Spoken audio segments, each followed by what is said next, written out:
Hello दोस्तों, स्वागत है आप सभी का एक बार फिर से आपके अपने यूट्यूब चैनल कॉम्पिटिटिव फंडा पर। दोस्तों, इस वीडियो में मैं यूपीएसआई 2021 के एग्ज़ाम डेट के बारे में डिस्कशन करने वाला हूँ। एग्ज़ाम कब होगा, अक्टूबर में होगा या नवंबर में होगा? अक्टूबर में होगा तो इसके क्या फ़ायदे हो सकते हैं और नवंबर में होगा तो इसके क्या नुकसान हो सकते हैं। तो इस तरह के जो प्रश्न आपके दिमाग में चल रहे हैं, मैं उम्मीद करता हूँ इस वीडियो को देखने के बाद आपके दिमाग के ये सारे प्रश्नों का जवाब आपको इस वीडियो में मिल जाएगा। तो दोस्तों, इस वीडियो में मैं आपको एक बहुत बड़ी जो न्यूज़ है वो भी देने वाला हूँ कि एग्ज़ाम डेट को लेकर क्या प्रक्रिया चल रही है, एग्ज़ाम की डेट क्या रह सकती है और एग्ज़ाम कब होने की संभावना है।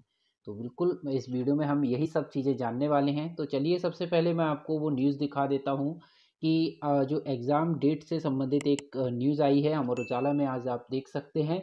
इसमें इन्होंने बताया हुआ है कि नवंबर अंत के में शुरू होगी दरोगा भर्ती की परीक्षा। यानी इसमें साफ-साफ बताया गया है कि जो नवंबर अंत तक जो है दरोगा भर्ती की परीक्षा जो है शुरू होने की संभावना है। इसमें उन्होंने पूरा वही इसी भर्ती का ज़िक्र करते हुए बताया है कि इसमें लगभग 9,500 पदों के लिए जो भर्ती होने जा रही थी, उस भर्ती में जल्द ही शेड्यूल जारी हो जाएगा और उत्तर प्रदेश भर्ती बोर्ड और प्रोन्नति बोर्ड ने तैयारियां शुरू कर दी हैं। इसके लिए आवेदन में लिए गए थे और भर्ती बोर्ड के चेयरमैन राजकुमार विश्वकर्मा ने बताया है कि परीक्षा के 15 लाख अभ्यर्थियों ने आवेदन किया हुआ है और भर्ती बोर्ड का प्रयास है कि परीक्षा नवंबर के अंतिम सप्ताह में शुरू कराई जा सकती है। तो देखिए, यहाँ पर उम्मीद है कि जो हमारा एग्ज़ाम है दरोगा भर्ती का, वो नवंबर के अंतिम सप्ताह की बात की जा रही है यहाँ पर।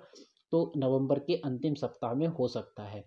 साथ ही साथ इसमें आप देखेंगे कि इसमें इन्होंने बताया हुआ है कि सप्ताह की जो है अंत में शुरू होगा, साथ ही साथ दिसंबर के प्रथम सप्ताह या स्टार्टिंग में जो है ये समाप्त भी हो जाएगा और इसका लिए जो संबंधित एजेंसी है उसका चयन किया जा चुका है और प्रक्रिया पूरे होने के बाद जो है परीक्षा का जो शेड्यूल है वो भर्ती बोर्ड की ऑफिशियल जो वेबसाइट है उस पर अपलोड कर दिया जाएगा और जल्द ही इससे संबंधित शेड्यूल जारी होने वाला है।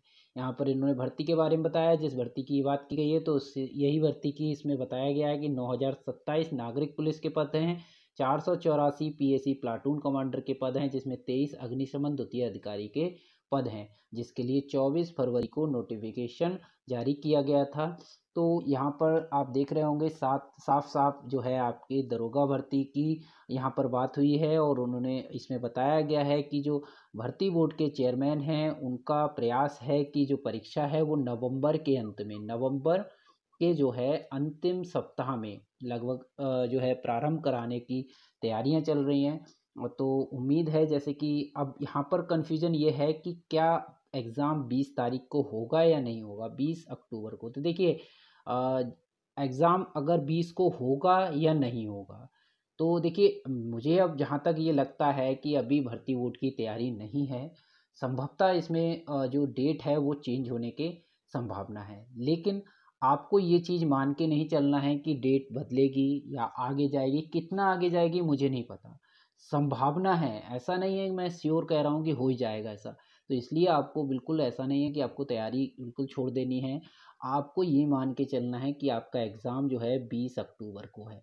देखिए होगा क्या, अगर आप 20 अक्टूबर को पेपर देने जाएँगे तो देखिए जितना आप पढ़ रहे हैं उसी हिसाब से ही पढ़िए। बिल्कुल रिलैक्स मत होइए कि एग्ज़ाम डेट बढ़ गई अब तो थोड़ा बाद में पढ़ लेंगे। बिल्कुल नहीं, आप 20 अक्टूबर को पेपर मान के चलिए।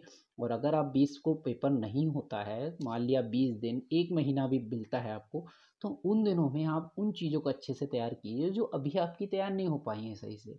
आप जैसे कर रहे होंगे, आप प्रैक्टिस सेट करते होंगे तो उसमें आप देखते होंगे बहुत सारी चीज़ें आप करने के बाद प्रैक्टिस सेट में मान लिया आप रीजनिंग नहीं कर पा रहे हैं या रीजनिंग कर रहे हैं तो पेपर को विद इन टाइम नहीं कर पा रहे हैं। मान लिया आपने हिंदी करते हैं, हिंदी में आपका स्कोर अच्छा नहीं बन पा रहा है, तो अपनी अपनी गलतियों को ढूंढिए कि आपका हिंदी में अगर दिक्कत आ रही है तो हिंदी में आपको कहाँ दिक्कत आ रही है। ठीक है, हिंदी में आपको किस जगह पे दिक्कत है तो वहाँ पर उसको नोट करिए उन चीज़ों को। खास करके जैसे आप अगर साहित्य में हिंदी में जाएंगे तो वहाँ पर आपको थोड़ा सा हो सकता है क्वेश्चन आपके सही नहीं हो रहे हैं, तो साहित्य अच्छे से पढ़ लीजिए। जीएस की बात करें तो जीएस में अगर जैसे करंट अफेयर्स है या मूल विधि आपको अच्छे से तैयार नहीं है तो उनकी और अच्छे से तैयारी कीजिए, संविधान अच्छे से तैयार करिए। देखिए क्या है, आपको ये 1 महीना अगर मिल रहा है ना, तो ये मत सोचिए कि आप बिल्कुल रिलैक्स हो जाएंगे, क्योंकि आप अगर रिलैक्स हो जाएंगे तो जो साथ के कंपटीटर हैं वो रिलैक्स नहीं हो रहे हैं। ठीक है, तो आपको उनकी ही तरह मेहनत करनी है। यहाँ पर कंपटीशन का एग्ज़ाम है। ठीक है, इसमें ये नहीं है कि आप रिलैक्स हो गए तो आपका साथ वाला जो तैयारी कर रहा है ना वो ज़्यादा तैयारी कर लेगा तो वो ज़्यादा नंबर ला सकता है आपसे। और यहाँ पर जो सिलेक्शन है आपको पता है लिमिटेड वैकेंसी है, तो बस उन्हीं में होना है, किसका होना है। ठीक है, तो आपको बिल्कुल रिलैक्स नहीं होना, अच्छे से तैयारी करते रहना है। मैथ की प्रैक्टिस डेली करना है। ठीक है, मैथ के लिए आपको डेली प्रैक्टिस करते रहना है। मैथ में आपको डेली सेट करना है और विद इन टाइम करना है।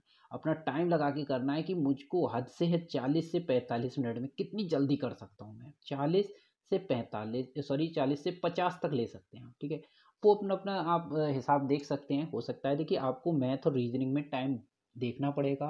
मैथ में हो सकता है आपकी मैथ वीक हो, आपको टाइम लगता हो थोड़ा कैलकुलेशन में, तो आप मैथ को जो है थोड़ा ज़्यादा समय दे दीजिए, तो रीजनिंग अपनी अच्छी कर लीजिए। अब इन इस दौरान आपको टॉपिक क्या क्या पढ़ने हैं, देखिए जैसे मैं बात करूं आपको हिंदी में, तो हिंदी में आपने लगभग इतने समय से आप टेस्ट दे रहे होंगे, सारी लगभग तैयारी आपकी कंप्लीट होगी। मुझे लगता है जहाँ पर अगर आपको प्रॉब्लम आ रही होगी तो वो साहित्य में और आपको अच्छे से पढ़ने की ज़रूरत है। किताबें, बुक्स, जो लेखक राइटर की किताबें होती हैं वो आपको अच्छे से करने की ज़रूरत है। साथ ही साथ अपने प्रैक्टिस ज़रूर रखिए, क्योंकि हिंदी का जो सेक्शन है वो आपको 15 से 20 मिनट के अंदर ख़त्म करना होगा।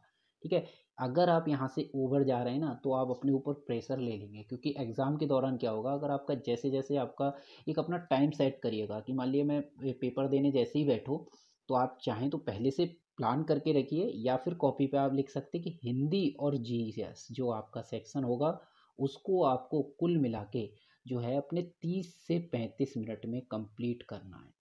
अब आपके पास घड़ी में जब बैक उल्टा समय चल रहा होगा, टाइमर होगा, तो वहाँ पर आपको दिख रहा होगा 1 घंटे जो है 25 मिनट। ठीक है, 1 घंटे 25 मिनट आपको दिख रहे होंगे। अब इस 1 घंटे 25 मिनट का मतलब हो गया आपका 85 मिनट आपके बचे हुए हैं। अब आपको इस दौरान जो है इतने टाइम में आपको मैथ भी करनी है, रीजनिंग भी करनी है। तो इसमें आप क्या चेंजेस कर सकते हैं, अब यहाँ पर आता है कि आपको क्या करना चाहिए। आप रीजनिंग उठा सकते हैं। ठीक है, आप प्रैक्टिस सेट कर रहे होंगे तो आप, मुझे लगता है ऐसे ही कर रहे होंगे, तो आप यहाँ पर रीजनिंग करिए। अगर आपकी रीजनिंग स्ट्रांग है और रीजनिंग को 30 से 35 मिनट में कोशिश करिए पूरा ख़त्म कर देंगे। अगर आपने 35 मिनट में रीजनिंग कर दी तो आपके पास यहाँ पर बचते हैं पूरे 50 मिनट। और 50 मिनट देखिए मैथ के लिए बचे हुए हैं। अब यहाँ पर अगर जो बच्चा सारे क्वेश्चन करेगा, मैथ में सारे क्वेश्चन करेगा, तो आपके लिए 50 जो मिनट हैं वो काफ़ी हैं। हो सकता है आपकी मैथ अच्छी ना हो, आप कम क्वेश्चन करते हो, 30 या 35 ही अटेम्प्ट कर पाएँ, तो वहाँ पर आपका यहाँ से समय बचेगा। और जो समय बचेगा वो आपका लास्ट में आपको कोशिश रखनी है कि 5 से 10 मिनट अगर आप बचा लेते हैं तो हो सकता है रीजनिंग में आप पे जो क्वेश्चन नहीं बन रहे हैं दोबारा में रिवर्स आके देख सकते हैं। देखिए कोशिश करिए कि आपको दोबारा आने की ज़रूरत ना पड़े, क्योंकि समय इतनी तेज़ चलता है। अगर आपने ढंग से अभी तक प्रैक्टिस सेट नहीं किए हैं टाइम लगाकर, देखिए ऑनलाइन टेस्ट ज़रूर दीजिए, नहीं तो वहाँ पर जाकर आप मात खा जाएंगे। आप ऑनलाइन टेस्ट दीजिए, ऑनलाइन टेस्ट को लगाकर सिर्फ ये एनालिसिस करिए। देखिए नंबर आपके कितने बन रहे हैं ये मैटर नहीं करता। नंबर आपके देखिए जीएस में कम हो सकते हैं। जीएस हो सकता है इस एग्ज़ाम में कैसी आई है, वहाँ कैसी आएगी, तो उसमें कम ज़्यादा हो सकते हैं, इसके लिए आपको टेंशन लेने की ज़रूरत नहीं है। हिंदी में आपको पूरा रखना है। ठीक है, हिंदी में आपको पूरा सही से जो आप कर रहे हैं उसकी तैयारी करिए, जो भी गलतियाँ हो रही हैं उसको इम्प्रूव करिए। ठीक है, तो ये 2 सेक्शन है। लेकिन इनके लिए टेस्ट के दौरान जो ऑनलाइन टेस्ट आप देंगे उसमें आपको ये ध्यान रखना है कि इनके लिए 30 से 35 मिनट में आप कंप्लीट कर पा रहे हैं या नहीं। कुछ कुछ लोगों को इससे ज़्यादा समय लग रहा है, तो उनको भी मेहनत की और ज़रूरत है। कम से कम 30 मिनट, आप 30 के आसपास कोशिश करिए कि दोनों सेक्शन आप फिनिश कर दें, यानी पूरा 1.5 घंटा अपने लिए रीजनिंग और मैथ के लिए बचाना है। जैसे ही आपका ये हो जाएगा उसके बाद आपको अगला बढ़ना है रीजनिंग पे। अब यहाँ पर आप देख सकते हैं आपको मैथ का अच्छा लगता है या रीजनिंग, मुझे यहाँ पर है कि रीजनिंग आप करें। देखिए रीजनिंग में क्या होता है, मुझे लगता है अगर आपकी अच्छे से तैयारी है तो रीजनिंग में सारे क्वेश्चन आप बहुत ही आसानी से कर लेंगे। ठीक है, अब रीजनिंग के आपके 40 क्वेश्चन होंगे, अगर आप बहुत अच्छे से रीजनिंग की प्रैक्टिस किए हुए तो 30 मिनट और हद से हद 35 मिनट लगेंगे आपको। ठीक है, 35 मिनट में आप जो है रीजनिंग खत्म कर सकते हैं। अब आपके पास बचते हैं पूरे 50 मिनट मैथ के लिए, उसको करिए। रीजनिंग में आपको क्या है, रीजनिंग में जो बड़े बड़े क्वेश्चन होते हैं पूरा बंच जिसमें आता है। आपको पता होगा जैसे मशीन इनपुट का क्वेश्चन आता है रीजनिंग में, तो मशीन इनपुट में 5 क्वेश्चन समझ लीजिए आप, 5 क्वेश्चन आएंगे एक साथ, तो उनको अच्छे से करिए, वो क्वेश्चन जरूर करिए। और जो रीजनिंग में जब कर रहे हो पेपर, तो उस चीज़ का ध्यान रखिए कि आप पेपर एक तरफ से नंबर से चल रहे हैं, तो ऐसा मत करिए कि मैं इस क्वेश्चन आ गया तो मैं इसी क्वेश्चन को करके ही हटूंगा। ठीक है, इस तरह की पेपर में जिद करने की ज़रूरत नहीं है। पेपर में अगर आपने एक क्वेश्चन किया, दूसरा किया, तीसरा किया, और चौथा क्वेश्चन अगर मान लिया आपका कोई ऐसा आ गया, पजल का आ गया, आपने एक नज़र पढ़ा, आपको लगा अगर ये पजल जो है सर्किल बेस्ड है, ठीक है, ठीक है, आपको लगता है सर्किल वाली मुझे बहुत अच्छे से आती है, तो अटेम्प्ट करो। अदरवाइज पढ़ के आपको थोड़ा सा भी डाउट है, तुरंत इसको स्किप करो, इसके 5 क्वेश्चन छोड़ दो, उसके बाद आगे बढ़ो। तो पहले क्या करना है, सिंगल सिंगल वाले जो क्वेश्चन हैं आप आगे करते जाइए, करते जाइए। फिर आप मैंने बताया जैसे आपको 30 से 35 मिनट में रीजनिंग, ऐसा नहीं है, थोड़ा 5-10 मिनट अगर आप थोड़ा बहुत ऊपर करते हैं तो वहाँ मैथ में आपको तेज़ी करनी होगी, ठीक है। तो इस तरह से हो सकता है। तो आप यहाँ पर जो 5 क्वेश्चन आपने पढ़े, अब उसको एक बार ट्राई कर सकते हैं। लेकिन जिस क्वेश्चन पे आपको डाउट है कि मैं ये क्वेश्चन मुझसे नहीं होते हैं और पता नहीं होगा या नहीं होगा, उस पर रिस्क मत लीजिए।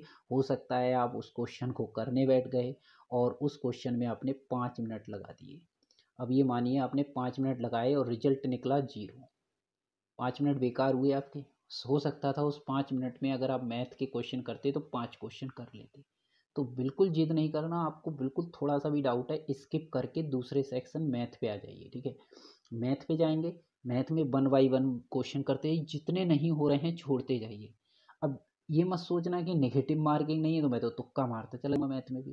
देखिए वो तब करना है जब आपको पता है कि मैं लौट के वापस इस क्वेश्चन पे नहीं आ पाऊंगा, टाइम नहीं है मेरे पास। लेकिन जैसे मैं आपको टाइम मैनेजमेंट बता रहा हूँ, अगर आप इस तरह का टाइम लेके चलेंगे तो बिल्कुल श्योर मैं बता रहा हूँ टाइम बचता है। मैंने खुद टेस्ट दिए हैं, ये टाइम आपका ज़रूर बचेगा। अब आप करते जाएंगे, मान लीजिए 40 क्वेश्चन थे मैथ के, आपने किए 30 क्वेश्चन या 25 क्वेश्चन आपने कर लिए, अब 10 क्वेश्चन बचे। वापस आइए, उनमें से वो क्वेश्चन करिए जिन पे श्योर हैं, टाइम लगेगा लेकिन हो जाएगा। तो देखिए अगर हम 4 मिनट या 2 मिनट या 3 मिनट दे रहे हैं किसी क्वेश्चन पे ना, तो कम से कम इतना तो श्योर हो कि वो हो जाएगा। मान लीजिए 2 मिनट के बाद भी अगर वो क्वेश्चन नहीं होता है तो फिर हमारे लिए दिक्कत हो जाएगी। उनको करना है। रीजनिंग में हमें पजल पर डाउट था, अब हमारे पास समय बचा हुआ है, हम पजल को ट्राई कर सकते हैं, चाहे हमारी सर्किल बेस्ड हो, चाहे हमारी स्क्वायर बेस्ड हो, लीनियर बेस्ड हो, जैसी भी पजल हो, अब उसको हम ट्राई कर सकते हैं। तो इस तरह से अगर हम सब, हमें जो वापस खेलना है, यानी लास्ट में हमारे पास रीजनिंग और मैथ, ये 2 सेक्शन होंगे जिनमें हमें आपस में चेंज करना है। अगर हमने यहाँ कुछ क्वेश्चन छोड़ रखे हैं तो यहाँ से फिर वापस आना है और इनको करना है। वहाँ हमें कुछ भी नहीं बनाना। देखिए हम जो छोड़ते जाएंगे वो साइड में हम आपको दिख रहे होंगे, वहाँ पर रेड करके लिखे हुए आ जाएंगे, तो आपको कुछ नहीं करना, माउस से वहाँ जाएंगे, वहाँ जो रेड रेड वाले आपको दिख रहे हैं उन पर 1 बाई 1 टिक करके आप उनको करते चलेंगे। तो इस तरह से आप अगर करेंगे तो मैं उम्मीद करता हूँ पेपर आपका नहीं छूटेगा। बस प्रॉब्लम पेपर मैथ के छूटने की क्या होती है, पहला रीज़न मैथ में है आपकी अगर प्रैक्टिस नहीं है, प्रैक्टिस नहीं है आपकी तैयारी नहीं है, ठीक है। अगर आपकी तैयारी नहीं है तो आप उसको नहीं कर पाएंगे, पहली। अगर दूसरी आपका रीज़न होता है कि आपकी टाइम लगा के आपने प्रैक्टिस नहीं की है। 2 तरीके, रीजनिंग में भी सेम है, अगर आपको क्वेश्चन आते नहीं हैं या फिर आपको दूसरा। अब यहाँ क्या है, देखिए अगर आप रीजनिंग और जीएस और हिंदी की बात करें तो देखिए हिंदी में आप कितना भी पढ़ लीजिए और जीएस में आप कितना भी पढ़ के जाएंगे, लगा के आप 40 आएंगे। घर आने के बाद आपको नहीं पता होगा आपके कितने सही हैं, लेकिन आपको ये पक्का होगा कि जीएस और रीजनिंग में मैं करके आया हूँ पूरा पेपर, क्योंकि रिजल्ट तो बाद में आएगा। घर पे आके आपको इसके लिए टेंशन नहीं होगी। तो इसमें क्या है, आप कर सकते हैं। इसमें अगर आपने पढ़ा होगा तो आप तुक्का जो लगाएंगे वो तुक्के की एक्यूरेसी अधिक रहेगी। क्यों? क्योंकि आपने कोई क्वेश्चन आया, वो क्वेश्चन के बारे में अगर आपने कभी कुछ पढ़ा हुआ है तो हो सकता है 1-2 ऑप्शन को आप एलिमिनेट कर देंगे और 2 ऑप्शन में से एक टिक कर देंगे, तो आपकी प्रोबेबिलिटी 1/2 हो जाती है सही होने की, ठीक है। लेकिन अब यहाँ पर अगर हम मैथ की बात करें तो देखिए मैथ में क्या है, या तो आपको आता है या नहीं आता है। अगर आपको आ गया तो वो एक पूरा एक क्वेश्चन सही है, नहीं आया तो 0, ऐसा सभी में होता है। लेकिन यहाँ जो तुक्का रहेगा आपका, सोचिए यहाँ पर जो आप तुक्का लगाएंगे उसकी एक्यूरेसी क्या होगी। यहाँ पर 4 ऑप्शन में से आपने लगाया, आपको कोई सा नहीं पता था कि ऑप्शन क्या होगा, आपको चारों लग रहे थे हो सकते हैं, तो आपने तुक्का लगाया, तो यहाँ तो प्रोबेबिलिटी एक बार 1/4 है ना आपकी, तो चांसेस यहाँ कम रहते हैं। तो मैथ के तुक्के एक अलग टाइप की है, वहाँ बिल्कुल जैसे कहते हैं ना अंधेरे में तीर चलाने जैसा है। लेकिन आप अगर रीजनिंग और जीएस में कर रहे हैं तो वहाँ आप काफ़ी कुछ करके आएंगे, वहाँ आपका क्वेश्चन भी नहीं छूटेगा, आपको दोबारा लौट के भी जाने की ज़रूरत नहीं है। मैथ और रीजनिंग, ठीक है, इनको अच्छे से तैयार करिए, इनको बहुत अच्छे से तैयारी करनी है। जो भी आपकी कमियां रह गई हैं उनको दूर करिए और ज़्यादा से ज़्यादा अच्छे से पढ़ते रहिए। लॉन्ग वाले क्वेश्चन जो 5 मार्क्स के आपके हैं, मशीन इनपुट है, पजल है, इनकी बहुत अच्छे से तैयारी करिए। ग्राफ वाले क्वेश्चन इस बार मैथ में देखने को मिल सकते हैं, और जो आपके टेबल वाले क्वेश्चन है तो ये भी 5-5 नंबर पे आपको देखने को मिलेंगे। मैं उम्मीद कर रहा हूँ लगभग आपको जो है ग्राफ और टेबल से जो है आपके 15 से 20 क्वेश्चन हो सकता है इस बार मिल जाएं। और रीजनिंग में भी सेम, अगर आपको 1 या 2 पजल और साथ ही साथ 5-5 के जो कोडिंग के सवाल होते हैं, आपके मशीन इनपुट के होते हैं, डिसीजन मेकिंग के होते हैं, कथन वाले सवाल होते हैं, वो आपको मिलेंगे। तो बहुत ही आसानी से इन सबको आप अच्छे से करिए, प्रैक्टिस करिए और तैयारी करते रहिए। इस चीज़ की बिल्कुल टेंशन मत लीजिए कि एग्ज़ाम कब होगा। एग्ज़ाम 20 अक्टूबर को होगा, तो आप ये मान के चलिए कि आपकी तैयारी है। अगर एग्ज़ाम 20 नवंबर को होता है या फिर 28 नवंबर को होता है या दिसंबर में होता है, अगर आप इस चीज़ को लेके मत पीछे हटिए कि एग्ज़ाम की डेट बढ़ गई अब तो मैं तैयारी नहीं करूँगा, अभी मैं 10 दिन रेस्ट कर लेता हूँ, घूम आता हूँ कहीं पर। बिल्कुल छोड़ दीजिए, ज़िंदगी पड़ी है घूमने के लिए। 1 महीने की बात है, और अच्छे से तैयारी कर लो, ज़िंदगी बदल जाएगी। कोई मतलब नहीं है ये सारी घूमना फिरना, नाना नानी के घर, ये सब बेकार है, ये सब बाद में अच्छा लगेगा। अभी बस सिर्फ और सिर्फ पढ़ाई करिए। तो चलिए दोस्तों, वीडियो काफ़ी लंबा हो गया है, तो आपको अगर वीडियो पसंद आए तो वीडियो को लाइक कर दीजिएगा और ज़्यादा से ज़्यादा शेयर करिएगा, ताकि हमारे साथ और भी लोग जुड़ सकें। और चैनल पर नए हैं, चैनल को सब्सक्राइब नहीं किया है तो चैनल को सब्सक्राइब करना ना भूलें। और यूपीएसआई से संबंधित मैंने बहुत सारी वीडियोस ऑलरेडी अपलोड की हुई हैं, तो आप उन सभी को देख सकते हैं। उनका प्लेलिस्ट आपको वीडियो के डिस्क्रिप्शन में मिल जाएगा, वहाँ से उन सारी वीडियोज़ को आप ज़रूर देखिएगा। तब तक के लिए दोस्तों, थैंक यू। जय हिंद।